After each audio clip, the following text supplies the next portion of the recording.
அனனியாவும் சவுலும். தமஸ்குவிலே அனனியா என்னும் பேருள்ள ஒரு சீஷன் இருந்தான். அவனுக்கு கர்த்தர் தரிசனமாகி, அனனியாவே என்றார். அவன், ஆண்டவரே, இதோ அடியேன் என்றான். அப்பொழுது கர்த்தர், நீ எழுந்து நேர்த்தெருவு எண்ணப்பட்ட தெருவுக்கு போய் யூதாவின் வீட்டிலே தர்சு பட்டணத்தானாகிய சவுல் என்னும் பேருள்ள ஒருவனை தேடு. அவன் இப்பொழுது ஜெபம் பண்ணுகிறான். அனனியா என்னும் பேருள்ள ஒரு மனுஷன் தன்னிடத்தில் வரவும் தான் பார்வை அடையும்படி தன்மேல் கை வைக்கவும் தரிசனம் கண்டான் என்றார். அதற்கு அனனியா, ஆண்டவரே, இந்த மனுஷன் எருசலேமில் உள்ள உம்முடைய பரிசுத்தவான்களுக்கு எத்தனையோ பொல்லாங்குகளை செய்தான் என்று அவனை குறித்து அநேகரால் கேள்விப்பட்டிருக்கிறேன். இங்கேயும் உம்முடைய நாமத்தை தொழுது கொள்கிற யாவரையும் கட்டும்படி அவன் பிரதான ஆசாரியர்களால் அதிகாரம் பெற்றிருக்கிறானே என்றான். அதற்கு கர்த்தர், நீ போ, அவன் பிற ஜாதிகளுக்கும் ராஜாக்களுக்கும் இஸ்ரவேல் புத்திரருக்கும் என்னுடைய நாமத்தை அறிவிக்கிறதற்காக நான் தெரிந்து கொண்ட பாத்திரமாயிருக்கிறான். அவன் என்னுடைய நாமத்தின் நிமித்தம் எவ்வளவாய் பாடுபட வேண்டும் என்பதை நான் அவனுக்கு காண்பிப்பேன் என்றார். அப்பொழுது அனனியா போய் வீட்டுக்குள் பிரவேசித்து அவன் மேல் கையை வைத்து, சகோதரனாகிய சவுலே, நீ வந்த வழியிலே உனக்கு தரிசனமான இயேசுவாகிய கர்த்தர் நீ பார்வை அடையும்படிக்கும் பரிசுத்த ஆவியினாலே நிரப்பப்படும்படிக்கும் என்னை அனுப்பினார் என்றான். உடனே அவன் கண்களிலிருந்து மீன் செதில்கள் போன்றவைகள் விழுந்தது. அவன் பார்வை அடைந்து எழுந்திருந்து ஞானஸ்நானம் பெற்றான். பின்பு அவன் போஜனம் பண்ணி பலப்பட்டான். சவுல் தமஸ்குவில் உள்ள சீஷருடனே சில நாள் இருந்து தாமதமின்றி கிறிஸ்து தேவனுடைய குமாரன் என்று ஆலயங்களிலே பிரசங்கித்தான். கேட்டவர்கள் எல்லாரும் ஆச்சரியப்பட்டு, எருசலேமில் இந்த நாமத்தை தொழுது கொள்கிறவர்களை நாசமாக்கி இங்கேயும் அப்படிப்பட்டவர்களை கட்டி பிரதான ஆசாரியர்களிடத்திற்கு கொண்டு போகும்படி வந்தவன் இவனல்லவா என்றார்கள். சவுல் அதிகமாக தொடர்கொண்டு இவரே கிறிஸ்துவென்று திருஷ்டாந்தப்படுத்தி தமஸ்குவில் குடியிருக்கிற யூதர்களை கலங்க பண்ணினான். இதோ அடியேன். தமஸ்குவிலே அனனியா என்னும் பேருள்ள ஒரு சீஷன் இருந்தான். அவனுக்கு கர்த்தர் தரிசனமாகி, அனனியாவே என்றார். அவன், ஆண்டவரே, இதோ அடியேன் என்றான். தன்னோடு பேசுகிற இயேசு கிறிஸ்துவிடம் சவுல், ஆண்டவரே, நான் என்ன செய்ய சித்தமாய் இருக்கிறீர் என்று கேட்கிறான். இயேசு கிறிஸ்துவின் பாதபடியில் சவுல் தன்னை ஒப்புக் கொடுக்கிறான். அப்போது கர்த்தர் அவனுடைய உள்ளத்தில் நன்மையான கிரியைகளை செய்ய ஆரம்பிக்கிறார். தம்மிடத்தில் வருகிற யாரையும் இயேசு கிறிஸ்து புறம்பே தள்ளுவதில்லை. நம்முடைய பாவங்கள் உணர்த்தப்படும் போது நாம் தேவனிடத்தில் நம்முடைய பாவங்களை அறிக்கை செய்து பாவ மன்னிப்பை பெற்றுக்கொள்ள வேண்டும். அப்போது பாவத்தினால் உண்டாகும் குற்ற உணர்வுகளில் இருந்து நாம் ரட்சிக்கப்படுவோம். கர்த்தர் நமக்கு சமாதானத்தையும் ஆறுதலையும் தருவார். கர்த்தர் சவுலை சந்திப்பதற்கு அனனியா என்னும் பேருள்ள ஒரு சீஷனை ஆயத்தப்படுத்துகிறார். இவன் தமஸ்குவிலே வாசம் பண்ணுகிறவன். எருசலேம் சபையில் உபத்திரவம் உண்டான போது அப்போஸ்தலர் தவிர விசுவாசிகள் எல்லோரும் சிதறிப்போனார்கள். சிதறிப்போன விசுவாசிகளில் அனனியாவும் ஒருவன். இவன் எருசலேமில் இருந்து சிதறி ஓடி தமஸ்குவுக்கு வந்திருக்கிறான். இவன் வேத பிரமாணத்தின்படி பக்தியுள்ளவன். தமஸ்குவில் குடியிருக்கிற சகல யூதராலும் நல்லவன் என்று சாட்சி பெற்றவன். கர்த்தராகிய இயேசு கிறிஸ்து அனனியாவுக்கு தரிசனமாகிறார். தமஸ்குவுக்கு வந்திருக்கும் சவுலை சந்திக்குமாறு கர்த்தர் அனனியாவை வழிநடத்துகிறார். கர்த்தர் அனனியாவுக்கு தரிசனமாகி, அனனியாவே என்று அவனை பெயர் சொல்லி கூப்பிடுகிறார். கர்த்தர் தன்னுடைய பெயரை சொல்வதனால் அனனியாவுக்கு பயமோ குழப்பமோ உண்டாகவில்லை. கர்த்தருடைய வார்த்தைக்கு அவன் உடனடியாக, ஆண்டவரே, இதோ அடியேன் என்று பதில் சொல்லுகிறான்.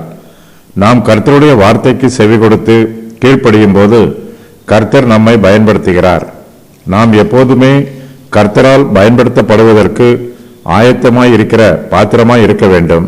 அனனியா கர்த்தரை தரிசித்தான்.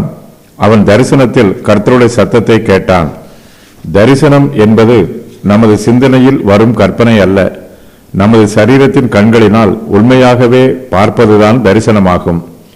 தேவனிடத்தில் இருந்து தரிசனம் பெற்றவர்கள் ஆபிரகாம், யாக்கோபு, பிலேயாம், சாமுவேல், நாத்தான், ஏசாயா, மேசியா, எசேக்கியேல், இத்தோ, தானியேல், நேபுகாத் நேச்சார், ஒபதியா, நாகூம், ஆபக்குக், பேதுரு, யாக்கோபு, யோவான், சகரியா, அனனியா, கொர்நேலியு, பவுல். ஜபம் பண்ணுகிறான். அப்பொழுது கர்த்தர், நீ எழுந்து நேர்த்தெருவு என்னப்பட்ட தெருவுக்கு போய் யூதாவின் வீட்டிலே தர்சு பட்டணத்தானாகிய சவுல் என்னும் பேருள்ள ஒருவனை தேடு. அவன் இப்பொழுது ஜெபம் பண்ணுகிறான். அனனியா கர்த்தருடைய சத்தத்திற்கு செவி கொடுத்து, ஆண்டவரே, இதோ அடியேன் என்று அனனியா சொன்ன உடனே அவன் என்ன செய்ய வேண்டும் என்று கர்த்தர் அவனுக்கு கட்டளை கொடுக்கிறார்.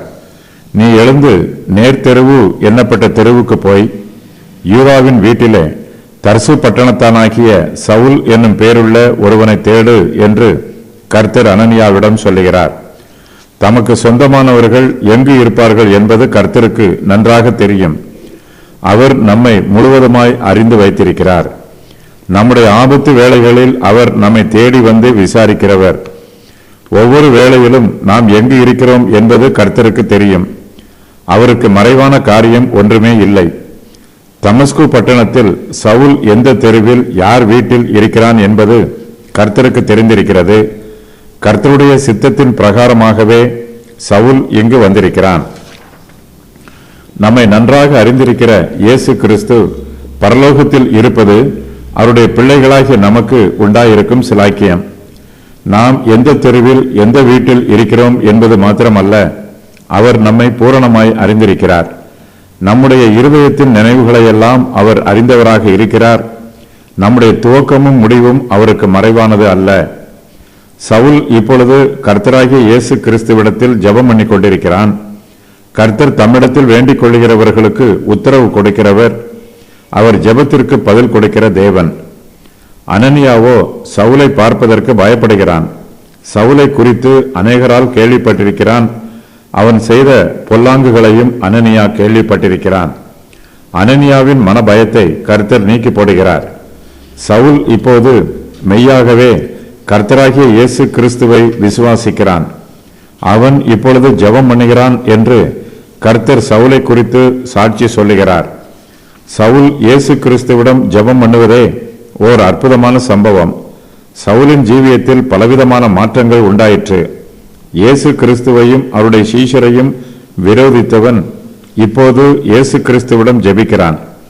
ஜெபம் பண்ணுவது சவுலுக்கு புதுமை அல்ல. இவன் ஒரு பரிசேயன். இதற்கு முன்பு அவன் பரிசேயரின் முறைமையின்படி கர்த்தரிடத்தில் தினந்தோறும் ஜெபம் பண்ணி இருக்கிறான். ஆனால் அந்த ஜெபத்திற்கும் இப்போது சவுல் ஏறெடுக்கும் ஜெபத்திற்கும் வித்தியாசம் உள்ளது. இப்போது இயேசுவின் நாமத்தினால் ஜெபம் பண்ணுகிறான்.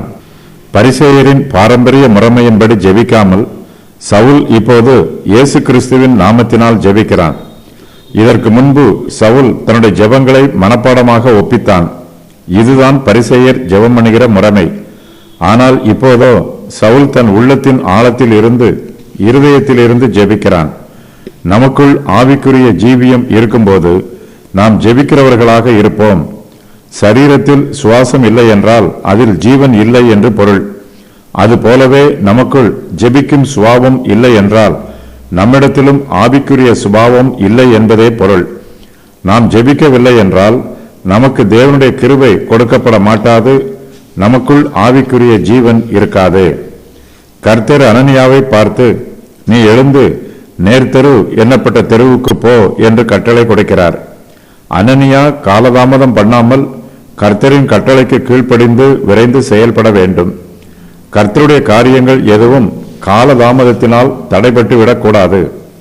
சவுல் இப்பொழுது ஜெபம் பண்ணுகிறான்.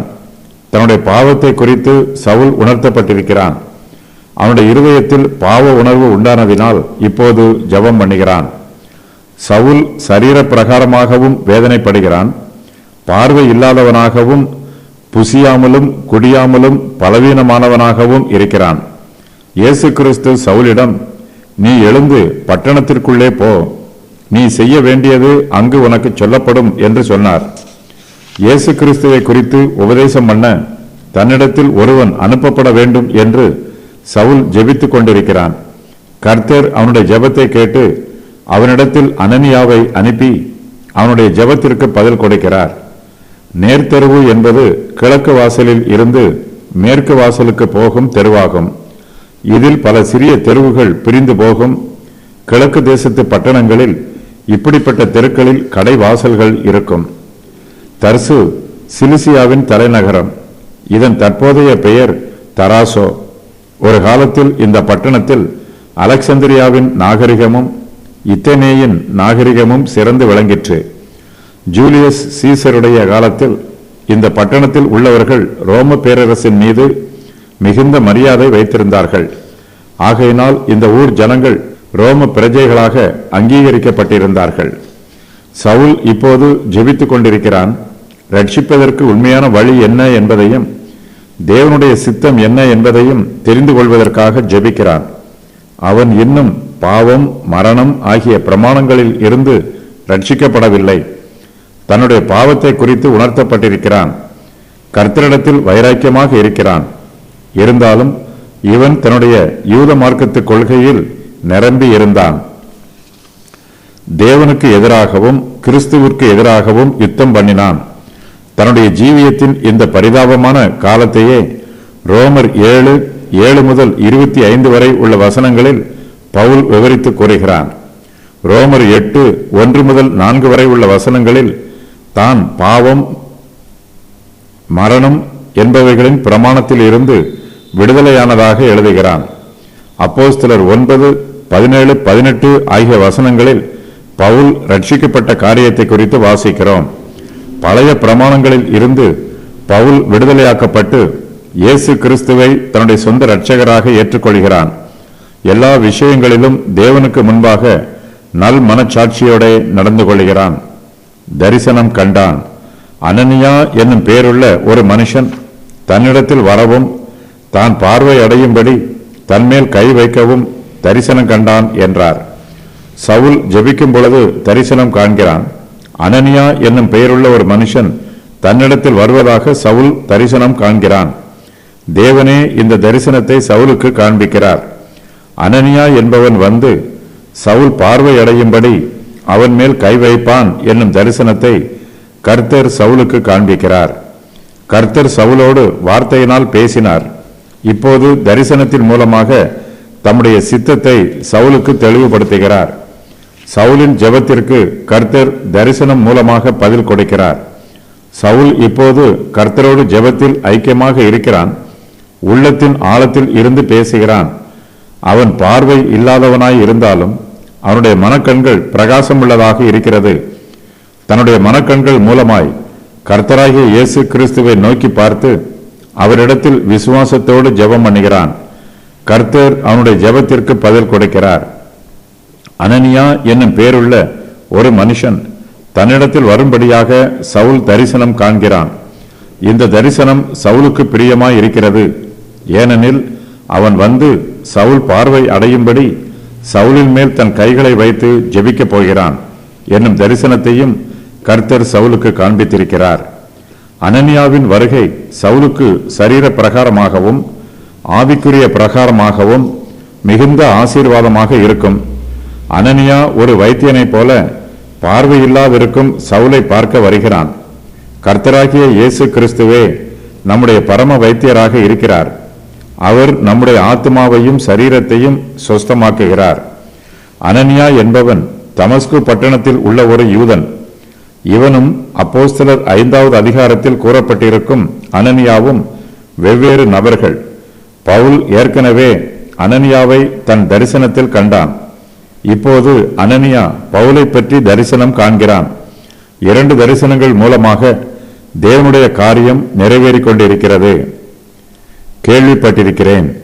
அதற்கு அனனியா, ஆண்டவரே, இந்த மனுஷன் எருசலேமில் உள்ள உம்முடைய பரிசுத்தவான்களுக்கு எத்தனையோ பொல்லாங்குகளை செய்தான் என்று அவனை குறித்து அநேகரால் கேள்விப்பட்டிருக்கிறேன். இங்கேயும் உம்முடைய நாமத்தை தொழுது கொள்ளுகிற யாவரையும் கட்டும்படி அவன் பிரதான ஆசாரியர்களால் அதிகாரம் பெற்றிருக்கிறானே என்றான். கர்த்தர் அனனியாவுக்கு தரிசனமாகி, யூதாவின் வீட்டிலே தர்சு பட்டணத்தானாகிய சவுல் என்னும் பெயருள்ள ஒருவனை தேடு என்று கட்டளை கொடுக்கிறார். ஆனால் அனனியா கர்த்தருடைய வார்த்தைக்கு கீழ்ப்படிய தயங்குகிறான். ஆரம்பத்தில் கர்த்தர் அனனியாவுக்கு தரிசனமாகி, அனனியாவே என்று கூப்பிட்ட உடனேயே அனனியா, ஆண்டவரே, இதோ அடியேன் என்று உடனடியாக கர்த்தருக்கு பதில் உத்தரவு கொடுத்தான். தன்னுடைய கீழ்ப்படிதலை வெளிப்படுத்தினான்.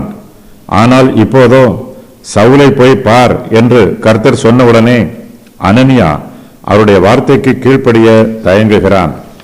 அனனியா தன்னுடைய தயக்கத்திற்கான காரணத்தையும் கர்த்தரிடத்தில் சொல்லுகிறான். ஆண்டவரே, இந்த மனுஷன் எருசலேமில் உள்ள உம்முடைய பரிசுத்தவான்களுக்கு எத்தனையோ பொல்லாங்குகளை செய்தான் என்று அவனை குறித்து அநேகரால் கேள்விப்பட்டிருக்கிறேன் என்று அனனியா கர்த்தரிடத்தில் தன்னுடைய தயக்கத்தையும் பயத்தையும் வெளிப்படுத்துகிறான். சவுலை பார்த்து விசுவாசிகள் எல்லோரும் பயப்படுகிறார்கள். சவுல் கர்த்தருடைய சீஷரை பயமுறுத்தி கொலை செய்யும்படி சீறி பாய்ந்து கொண்டு இருந்தவன். அதனால் சவுலின் பெயரை கேட்டாலே விசுவாசிகளுக்கு பயம் உண்டாயிற்று. இப்போது சவுல் தமஸ்கு பட்டணத்திற்கு வந்திருக்கிறான். இயேசு கிறிஸ்துவனுடைய நாமத்தை தொழுது கொள்ளுகிற யாவரையும் கட்டும்படி அவன் பிரதான ஆசாரியர்களால் அதிகாரம் பெற்றிருக்கிறான். ஆகையினால் அனனியா சவுலுக்கு உதவி செய்ய விரும்பவில்லை. நமக்கு விரோதமாக தீங்கு செய்தவர்களுக்கு நாம் பதிலுக்கு பதில் தீமை செய்யக்கூடாது. நமக்கு தீமை செய்தவர்களுக்கு நாம் நன்மை செய்ய வேண்டும். சவுல் விசுவாசிகளுக்கு தீங்கு செய்தான். விசுவாசிகள் சவுலுக்கு நன்மை செய்ய வேண்டும். இதுவே கிறிஸ்துவின் உபதேசம். நம்மை துன்பப்படுத்துகிறவர்களுக்காக நாம் ஜெபம் பண்ண வேண்டும். விசுவாசிகளை துன்பப்படுத்துகிற சவுலுக்கு ஜெபம் பண்ண கர்த்தர் அனனியாவை போகச் சொல்லுகிறார். ஆனால் அனனியாவோ தயங்குகிறான். தனக்கு உயிர் பாதுகாப்பு கிடைக்குமோ என்று பயப்படுகிறான். சவுல் தன்னையும் பிடித்து கொன்று போடுவானோ என்று அனனியா யோசிக்கிறான். சவுலிடத்தில் போவதனால் ஏதாவது பிரயோஜனம் உண்டோ என்று யோசித்து பார்க்கிறான். சவுலை போல கடின மனம் உள்ளவர்கள் ரட்சிக்கப்படுவதற்கு வாய்ப்பு உண்டோ என்று சந்தேகப்படுகிறான். ரட்சிக்கப்பட்ட எல்லோருமே பரிசுத்தவான்கள்தான். ஆகையினால் ஒருவன் மரித்த பின்பு அவனை பரிசுத்தமாக்குவதற்கு எந்த முயற்சி எடுத்துக்கொள்ள தேவையில்லை. அந்த முயற்சி நிறைவேறாது. பாத்திரமாய் இருக்கிறான். அதற்கு கர்த்தர், நீ போ, அவன் புறஜாதிகளுக்கும் ராஜாக்களுக்கும் இஸ்ரவேல் புத்திரருக்கும் என்னுடைய நாமத்தை அறிவிக்கிறதற்காக நான் தெரிந்து கொண்ட பாத்திரமாய் இருக்கிறான். அவன் என்னுடைய நாமத்தின் நிமித்தம் எவ்வளவாய் பாடுபட வேண்டும் என்பதை நான் அவனுக்கு காண்பிப்பேன் என்றார். கர்த்தர் அனனியாவின் சந்தேகத்தை நீக்குகிறார். அவனுடைய பயத்தை போக்குகிறார். தம்முடைய சித்தத்தை அனனியாவுக்கு தெரியப்படுத்துகிறார். அனனியா சவுலை பற்றி கேள்விப்பட்டது மெய்தான். சவுல் இதுவரையிலும் விசுவாசிகளை உபத்திரவப்படுத்தி வந்தான். ஆனால் கர்த்தரோ அவனை தம்முடைய ஊழியத்திற்காக தெரிந்தெடுத்திருக்கிறார். கர்த்தருடைய பரிசுத்தவான்களுக்கு சவுல் எத்தனையோ பொல்லாங்குகளை செய்தவன். அப்படிப்பட்ட சவுல் கர்த்தர் தெரிந்து கொண்ட பாத்திரமாய் இருக்கிறான். கர்த்தர் அனனியாவை பார்த்து, நீ சவுலிடத்திற்கு போ என்று மறுபடியும் சொல்லுகிறார். மேலும் அவர் அனனியாவிடம், அவன் பிரஜாதிகளுக்கும் ராஜாக்களுக்கும் இஸ்ரவேல் புத்திரருக்கும் என்னுடைய நாமத்தை அறிவிக்கிறதற்காக நான் தெரிந்து கொண்ட பாத்திரமாய் இருக்கிறான். அவன் என்னுடைய நாமத்தின் நிமித்தம் எவ்வளவாய் பாடுபட வேண்டும் என்பதை நான் அவனுக்கு காண்பிப்பேன் என்றும் சொல்லுகிறார். அனனியா சவுலுக்கு பயப்பட வேண்டிய அவசியமில்லை. ஏனெனில் கர்த்தர் சவுலையும் தம்முடைய ஊழியத்திற்காக தெரிந்தெடுத்திருக்கிறார். சுவிசேஷத்தின் பொக்கிஷத்தை சவுல் தன்னுடைய மண் பாண்டத்தில் பெற்றிருக்கிறான். சவுல் மண் பாண்டமாக இருந்தாலும் அவன் கர்த்தர் தெரிந்து கொண்ட பாத்திரமாக இருக்கிறான். அவன் பிரஜாதிகளுக்கு இயேசு கிறிஸ்துவின் நாமத்தை அறிவிக்க வேண்டும். ராஜாக்களுக்கு முன்பாகவும் அவன் இயேசு கிறிஸ்துவின் நாமத்தை அறிவிக்க வேண்டும்.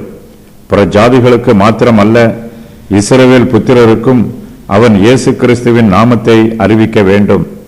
தம்முடைய ஊழியத்தை செய்வதற்காக கர்த்தர் சவுலை தெரிந்தெடுத்திருக்கிறார். தம்முடைய நாமத்தின் நிமித்தமாக பாடுபடுவதற்காகவும் கர்த்தர் சவுலை தெரிந்தெடுத்திருக்கிறார். அவன் என்னுடைய நாமத்தின் நிமித்தம் எவ்வளவாய் பாடுபட வேண்டும் என்பதை நான் அவனுக்கு காண்பிப்பேன் என்று கர்த்தர் சவுலை பற்றி அனனியாவிடம் சொல்லுகிறார். இயேசு கிறிஸ்துவின் சீஷர்களை துன்பப்படுத்திய சவுல் இனிமேல் இயேசு கிறிஸ்துவின் நாமத்தின் நிமித்தம் துன்பப்படுத்தப்படுவான், பல பாடுகளை அனுபவிப்பான். இயேசு கிறிஸ்துவின் நாமத்தை சுமந்து கொள்கிறவர்கள் அவருடைய நாமத்தின் நிமித்தம் சிலுவையை சுமக்கவும் ஆயத்தமாக இருக்க வேண்டும். கர்த்தர் தம்முடைய ஊழியக்காரரில் அநேகரை தமக்காக பாடுகளை அனுபவிப்பதற்காகவே பெயர் சொல்லி அழைக்கிறார். போர் வீரர்கள் பயிற்சி பெறும்போது அவர்களை உற்சாகப்படுத்துவார்கள், தைரியப்படுத்துவார்கள், பயப்படாமல் இருக்க வேண்டும் என்று சொல்லுவார்கள். இவையெல்லாம் ஆலோசனைகளும் உபதேசங்களும் தான். உண்மையான போர்க்களம் ஒன்று சீக்கிரத்தில் வரப்போகிறது. யுத்தம் பண்ணும்போது உபதேசங்களை கேட்க சமயம் இருக்காது.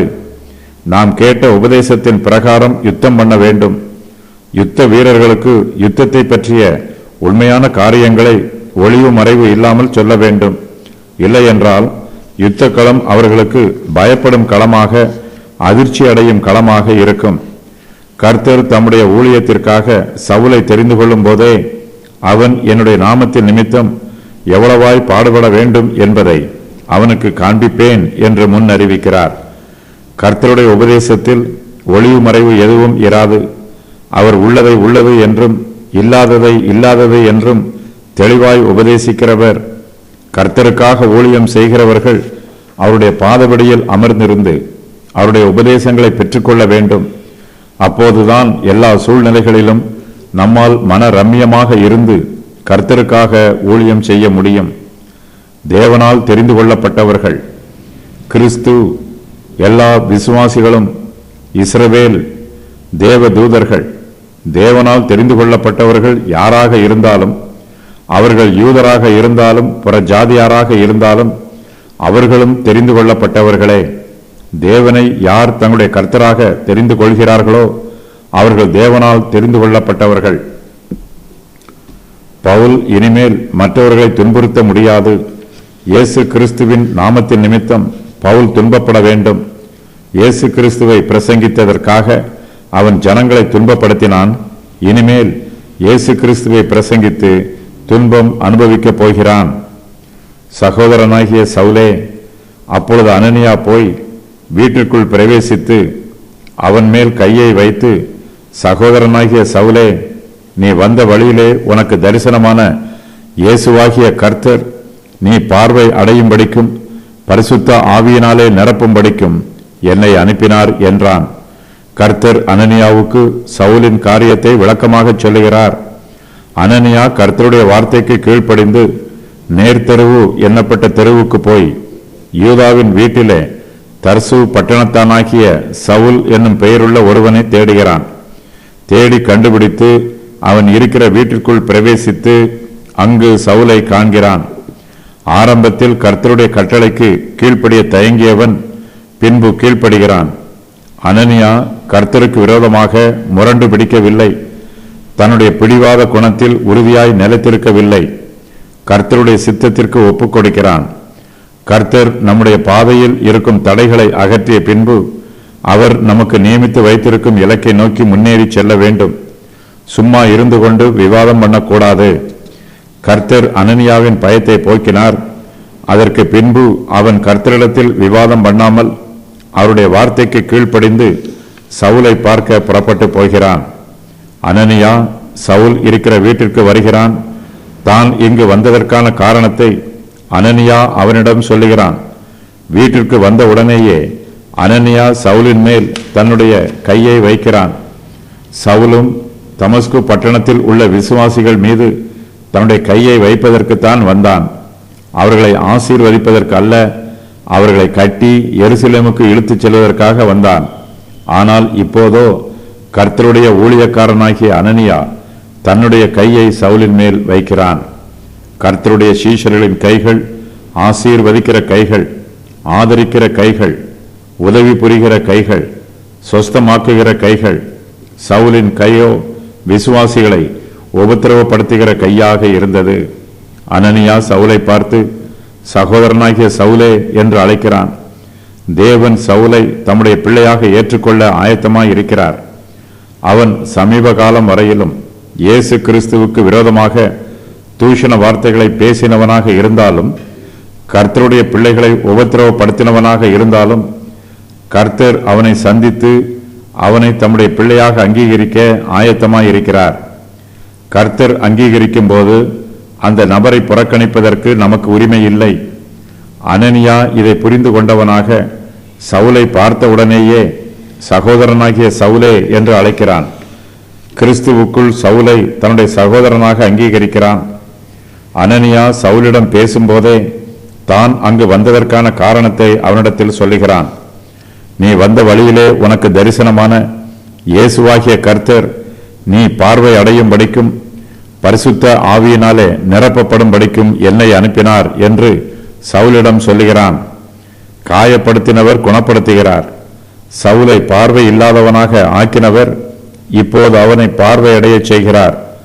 சவுல் பார்வை அடையும்படியாகவே அனனியா அவனிடத்தில் வந்திருக்கிறான். பார்வை இல்லாதவனாக இருக்கிற சவுலுக்கு மறுபடியும் பார்வை கிடைப்பது சரீர பிரகாரமான ஆசீர்வாதம். கர்த்தர் இந்த ஆசீர்வாதத்தோடு மேலும் ஒரு ஆசீர்வாதத்தையும் சவுலுக்கு கொடுக்கிறார். சவுல் பரிசுத்த ஆவியினாலே நிரப்பப்படும்படிக்கும் கர்த்தர் அனனியாவை அவனிடத்தில் அனுப்பியிருக்கிறார். இது ஆவிக்குரிய ஆசீர்வாதம். நீ வந்த வழியிலே உனக்கு தரிசனமாகிய இயேசுவாகிய கர்த்தர் என்னும் வாக்கியத்திற்கு மூல பாஷை புதிய ஏற்பாட்டில் இயேசுவாகிய என்னும் வார்த்தை இல்லை. இங்கு கர்த்தர் என்னும் வார்த்தை இயேசுவை குறிக்கும். தேவன் இயேசுவை கர்த்தரும் கிறிஸ்துவுமாக்கினார். பேதுரு இயேசுவை எல்லோருக்கும் கர்த்தராய் இருக்கிற இயேசு கிறிஸ்து என்று கூறுகிறார். கிரேக்க மொழியில் கர்த்தர் அல்லது ஆண்டவர் என்னும் வார்த்தையை குறிப்பதற்கு பயன்படுத்தப்பட்டிருக்கும் சொல் கூரியோஸ் என்பதாகும். இந்த வார்த்தை பழைய ஏற்பாட்டில் யெகோவா என்னும் எபிரேய வார்த்தைக்கு சமமானது. சாதாரண விசுவாசியின் மூலமாகவும் பரிசுத்த ஆவியானவரின் அபிஷேகம் அருளப்படும் என்பதற்கு இந்த வாக்கியம் முதலாவது எடுத்துக்காட்டு ஆகும். சவுல் பார்வை அடைந்தான். உடனே அவன் கண்களில் இருந்து மீன் செதில்கள் போன்றவைகள் விழுந்தது. அவன் பார்வை அடைந்து எழுந்திருந்து ஞானஸ்நானம் பெற்றான். அனனியாவின் ஊழியம் வெற்றிகரமாக நடைபெறுகிறது. கர்த்தர் சவுல் மீது கிருபையாக இருக்கிறார். தான் வந்த நோக்கத்தை அனனியா சவுலிடம் தெரிவிக்கிறான். அப்போது சவுலின் கண்களில் இருந்து மீன் செதில்கள் போன்றவைகள் விழுகிறது. அவன் உடனே பார்வை அடைகிறான். சவுல் தன் கட்டுக்களில் இருந்து விடுவிக்கப்படுகிறான். அடிமைத்தனத்தின் ஆவியில் இருந்து விடுதலை பெற்று சவுல் மறுபடியும் பார்வை அடைகிறான்.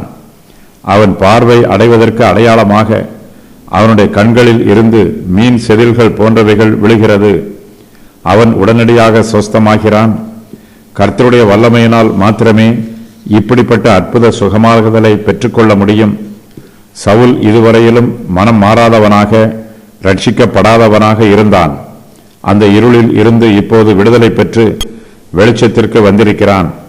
இயேசு கிறிஸ்து பரிசேயர்களை பற்றி குறிப்பிடும் போது அவர்களை குருடர் என்று அழைக்கிறார். அவர்கள் குருடருக்கு வழிகாட்டுகிற குருடரை போன்றவர்கள். ஆவிக்குரிய சத்தியங்களை அவர்கள் காணாதவர்கள். அப்படிப்பட்ட பரிசேயரின் குருட்டுத்தனத்தில் இருந்து சவுல் விடுதலை பெற்று பார்வை அடைந்திருக்கிறான். தேவனை பற்றிய உணர்வை பெற்றிருக்கிறான்.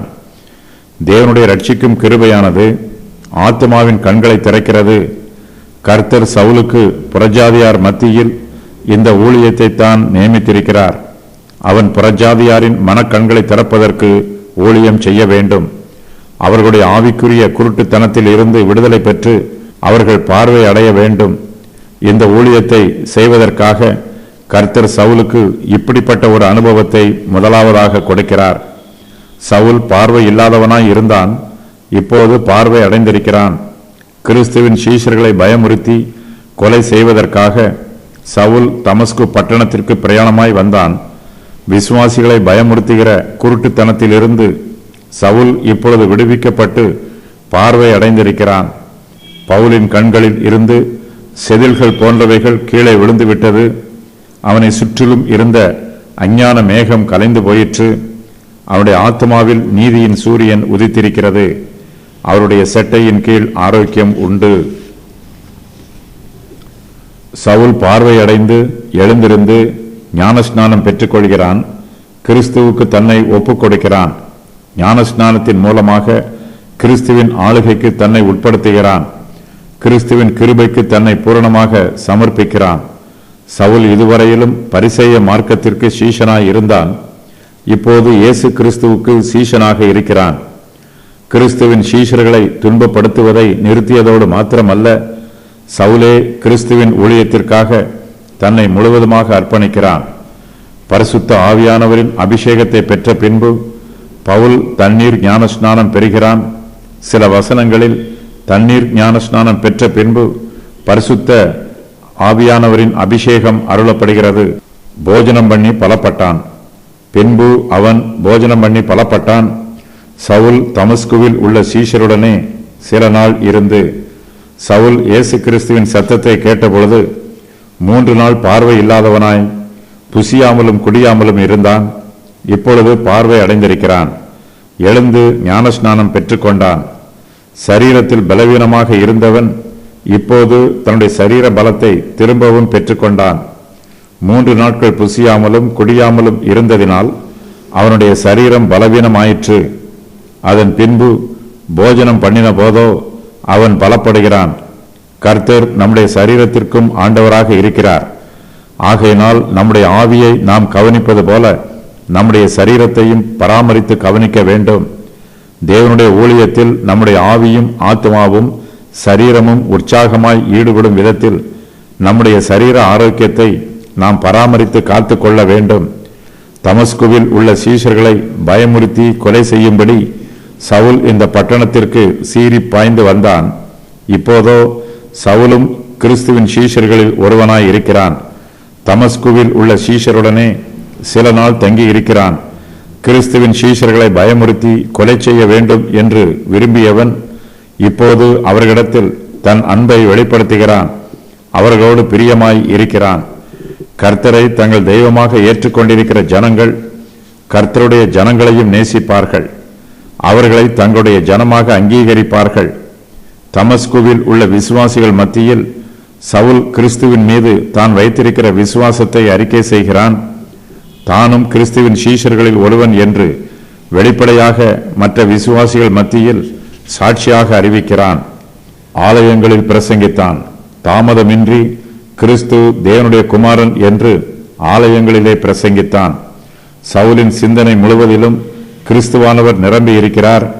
சவுலுக்கு உள் இருக்கும் ஆவியானவர் இயேசு கிறிஸ்துவை குறித்து மற்றவர்களிடத்தில் பிரசங்கம் பண்ணுமாறு அவனை வழிநடத்துகிறார். யூதர்களுடைய ஜெப ஆலயங்களில் சவுல் கிறிஸ்து தேவனுடைய குமாரன் என்று பிரசங்கம் பண்ணுகிறான். இந்த ஜெப ஆலயங்களில்தான் பரிசேயர்களும் சதுசேயர்களும் இயேசுவுக்கு விரோதமாக பிரசங்கம் பண்ணுவது வழக்கம். இப்படிப்பட்ட ஜெப ஆலயங்களில்தான் அவர்கள் கிறிஸ்துவின் சீஷர்களை துன்புறுத்தி தண்டிப்பார்கள். சவுலோ யாருக்கும் பயப்படாமல் பரிசுத்த ஆவியினால் நிரப்பப்பட்டு கிறிஸ்து தேவனுடைய குமாரன் என்று யூதருடைய ஜெப ஆலயங்களில் பிரசங்கிக்கிறான். ஜெப ஆலயங்களில் இயேசு கிறிஸ்துவின் சத்துருக்கள் நிரம்பி இருக்கிறார்கள். சவுல் அவர்களை தைரியமாக சந்திக்கிறான்.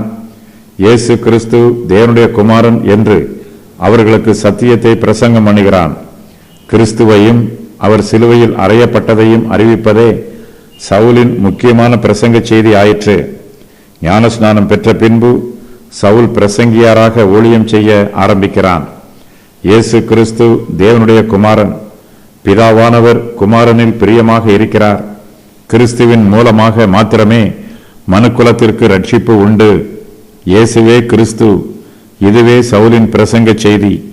பரிசுத்த ஆவியானவர் சவுலை அபிஷேகம் பண்ணியவுடன் அவனை பிரசங்கம் பண்ணுவதற்கு ஆயத்தம் பண்ணினார். ஜெபத்தின் மூலமாக தேவனுடைய வெளிப்பாட்டை தாராளமாக பெற்றுக்கொண்டான். பவுல் ஏற்கனவே வேத வாக்கியங்களை பல வருஷங்களாக நன்றாக கற்றிருந்தான். இப்போது பரிசுத்த ஆவியானவர் அவனை அபிஷேகம் பண்ணியதினால் இயேசுவே மேசியா என்பதை தன்னுடைய உள்ளத்தில் ஏற்றுக்கொண்டு அந்த சத்தியத்தை மனுஷர் மத்தியிலே பிரசங்கம் பண்ணுகிறான். ஆச்சரியப்பட்டார்கள். கேட்டவர்கள் எல்லோரும் ஆச்சரியப்பட்டு எருசலேமில் இந்த நாமத்தை தொழுது கொள்ளுகிறவர்களை நாசமாக்கி இங்கேயும் அப்படிப்பட்டவர்களை கட்டி பிரதான ஆசாரியர்களிடத்திற்கு கொண்டு போகும்படி வந்தவன் இவன் அல்லவா என்றான். சவுலின் பிரசங்கத்தை கேட்டவர்கள் எல்லோரும் ஆச்சரியப்படுகிறார்கள். அவர்களுக்கு சவுலை பற்றி ஏற்கனவே தெரிந்திருக்கிறது. எருசலேமில் இந்த நாமத்தை தொழுது கொள்ளுகிறவர்களை நாசமாக்கி இங்கேயும் அப்படிப்பட்டவர்களை கட்டி பிரதான ஆசாரிய நடத்திற்கு கொண்டு போகும்படி வந்தவன் இவன் அல்லவா என்று தங்களுக்குள் சொல்லிக்கொண்டு ஆச்சரியப்படுகிறார்கள். இந்த சவுல்தான் தமஸ்குவில் உள்ள கர்த்தருடைய சீஷரை பயமுறுத்தி கொலை செய்யும்படி சீரி பிரதான ஆசாரிய நடத்திற்கு போய் இந்த மார்க்கத்தாராகிய புருஷரை ஆகிலும் ஸ்திரீகளை ஆகிலும் தான் கண்டுபிடித்தால் அவர்களை கட்டி எருசலேமுக்கு கொண்டு வரும்படி தமஸ்குவில் உள்ள ஜப ஆலயங்களுக்கு நிறுவங்களை கேட்டு வாங்கினவன், கிறிஸ்துவின் சீஷருக்கு விரோதமாக வைராக்கியமாக சீறி பாய்ந்தவன், இப்போது இயேசு கிறிஸ்துவை பற்றியே பிரசங்கம் பண்ணுகிறதை கேட்பதினால் அவனுடைய பிரசங்கத்தை கேட்டவர்கள் எல்லோரும் ஆச்சரியப்படுகிறார்கள். சவுலின் சரீரத்தில் நடைபெற்ற அற்புதத்தை விட அவனுடைய ஆத்மாவில் நடைபெற்றுள்ள அற்புதம் ஜனங்கள் மத்தியில் வல்லமையாய் கிரியை செய்கிறது. அவனுடைய கண்கள் குருடானதும் அவன் 3 நாட்களாய் பார்வை இல்லாதவனாய் இருந்ததும் இப்போது அவன் பார்வை அடைந்தவனாய் அவர்களுக்கு முன்பாக நிற்பதும் அவர்களுக்கு பெரிய காரியமாய் தெரியவில்லை. அவனுடைய ஆத்மாவில் ஏற்பட்டிருக்கிற மனமாற்றம் அவர்களுக்கு ஆச்சரியத்தை உண்டாக்கிற்று. கிறிஸ்துவின் சீஷர்களை துன்புறுத்துவதற்காக சீறி பாய்ந்து வந்தவன் இப்போது அவருடைய சீஷர்களில் ஒருவனாக சேர்ந்து கொள்கிறான். இதுவே அவர்களுடைய ஆச்சரியத்திற்கு காரணமாயிற்று. கர்த்தர் நமக்கு செய்கிற அற்புதங்களில் பிரதான அற்புதம் நம்முடைய இருதயத்தில் மாற்றம் உண்டாக்குவதுதான். நம்முடைய சரீரத்தில் எப்படிப்பட்ட அற்புத சுகம் உண்டானாலும் நம்முடைய ஆத்மாவை கர்த்தராகிய இயேசு கிறிஸ்து ரட்சிப்பதே பிரதான அற்புதமாய் இருக்கிறது. கலங்க பண்ணினான். சவுல் அதிகமாக திடன் கொண்டு இவரே கிறிஸ்து என்று திருஷ்டாந்தப்படுத்தி தமஸ்குவில் குடியிருக்கிற யூதர்களை கலங்க பண்ணினான். தமஸ்குவில் உள்ள யூதர்கள் இயேசு கிறிஸ்துவுக்கும் அவருடைய உபதேசத்திற்கும் எதிர்த்து நிற்கிறார்கள். அப்படிப்பட்டவர்களோடு சபையில் இயேசுவே கிறிஸ்து என்று திருஷ்டாந்தப்படுத்துகிறான். அவர்களோடு பேசும்போது சவுல் அதிகமாய் திடன் கொண்டு பேசுகிறான். சவுல் இயேசு கிறிஸ்துவின் மீதும் அவருடைய சுவிசேஷத்தின் மீதும் பிரியமாய் இருக்கிறான். இதனால் இயேசு கிறிஸ்துவின் மீது சவுல் வைத்திருக்கிற பயபக்தி வளர்ச்சி பெறுகிறது, வலுப்பெறுகிறது. சுவிசேஷத்தை தைரியமாக பிரசங்கிக்கிற கிருபையை கர்த்தர் சவுலுக்கு தருகிறார். சவுல் பிரசங்கம் பண்ணும்போது அதிகமாய் திடன் கொண்டு பேசுகிறான். இயேசுவே கிறிஸ்து என்று திருஷ்டாந்தப்படுத்துகிறான். தமஸ்கு பட்டணத்தில் சவுலுக்கு அநேக சிநேகிதர்கள் இருக்கிறார்கள். பழைய சிநேகிதர்கள் எல்லோரும் யூதர்கள். அவர்கள் இயேசு கிறிஸ்துவுக்கும் அவருடைய சுவிசேஷத்திற்கும் எதிர்த்து நிற்கிறார்கள். சவுலின் புதிய சிநேகிதர்கள் எல்லோரும் கிறிஸ்துவின் சீஷர்கள். இவர்கள் இயேசு கிறிஸ்துவையும் அவருடைய சுவிசேஷத்தையும் விசுவாசிக்கிறார்கள். இப்படிப்பட்டவர்கள் மத்தியில் சவுல் இயேசு கிறிஸ்துவை குறித்து பிரசங்கிக்கிறான். சவுலின் பிரசங்கத்தை கேட்ட அவனுடைய பழைய சிநேகிதர்கள் ஆச்சரியப்படுகிறார்கள்.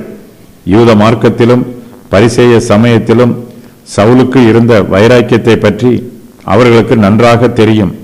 அப்படிப்பட்ட சவுல் இப்போது அதிகமாக திடன் கொண்டு இயேசுவே கிறிஸ்து என்று திருஷ்டாந்தப்படுத்துகிறான். இதனால் தமஸ்குவில் குடியிருக்கிற யூதர்களை கலங்க பண்ணுகிறான். யூதர்களால் சவுலுக்கு எதிர்த்து நின்று பேச முடியவில்லை. அவர்கள் ஆச்சரியப்படுகிறார்கள், கலங்குகிறார்கள். யாரும் சவுலுக்கு விரோதமாக எதிர்த்து பேச துணியவில்லை. சவுல் அதிகமாய் திடன் கொண்டு பேசுகிறான். அவர்களோ அதிகமாய் ஆச்சரியப்பட்டு அதிகமாய் கலங்குகிறார்கள். சவுலின் பிரசங்கத்தை கேட்டு அநேகர் இயேசு கிறிஸ்துவை விசுவாசிக்கிறார்கள். பலர் ரட்சிக்கப்படுகிறார்கள். சவுல் தமஸ்குவில் ஒரு சபையை ஸ்தாபிக்கிறான். பவுல் யூதரோடு தர்க்கம் பண்ணினான். இயேசுவை கிறிஸ்து என்று திருஷ்டாந்தப்படுத்தினான். யூத ஜனங்களும் இயேசுவை கிறிஸ்து என்று ஏற்றுக்கொள்ளும் வரையிலும் அவர்களோடு விவாதம் பண்ணினான். இயேசு கிறிஸ்துவின் ஜீவியத்தையும் கிரியைகளையும் தீர்க்கதரிசிகளுடைய ஜீவியங்களோடும் கிரியைகளோடும் ஒப்பிட்டு கூறி இயேசுவே மேசியா என்பதை பவுல் ஜனங்களுக்கு உபதேசம் பண்ணினான். பவுல் கூறிய காரியங்களை தமஸ்குவில் உள்ள யூதர்கள் வேத வாக்கியங்களில் ஆராய்ந்து பார்த்து தெளிவு பெறுவதற்கு பதிலாக அவர்கள் பவுலையும் அவனுடைய மாற்றத்தையும் வேடிக்கை பார்த்து கொண்டிருந்தார்கள். ஆகையினால் தமஸ்குவில் பவுலின் ஊழியத்தின் மூலமாக யாராவது ரட்சிக்கப்பட்டார்களா என்று தெரியவில்லை. தமஸ்குவில் கிறிஸ்தவ சபை இருந்ததற்கு ஆதாரமும் இல்லை.